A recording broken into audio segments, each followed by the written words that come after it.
محترم اساتذہ کرام اور میرے طالب علم ساتھیوں، السلام علیکم۔ آج میری تقریر کا موضوع ہے علم کی برکت۔ کسی شاعر نے کیا خوب کہا ہے، سعادت سیادت عبادت ہے علم، سعادت سیادت عبادت ہے علم، بصیرت ہے دولت ہے طاقت ہے علم۔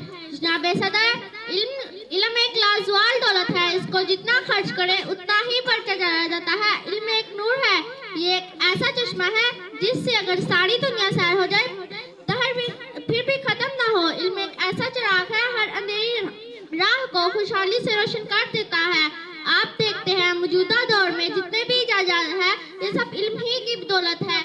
ریل سے ہوائی جہاز تک، ریڈیو سے کمپیوٹر تک، ٹیلی فون سے موبائل تک، یہ سب علم ہی کی بدولت ہے۔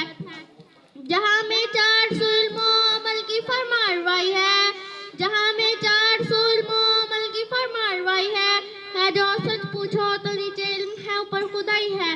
جناب صدر، اگر علم نہ ہوتا تو زندگی کے ایک شعبے کو ہر جہالت کی دھول چڑھی ہوئی، اگر علم نہ ہوتا تو مختلف پیشے بھی ایجادات نہ ہوتے۔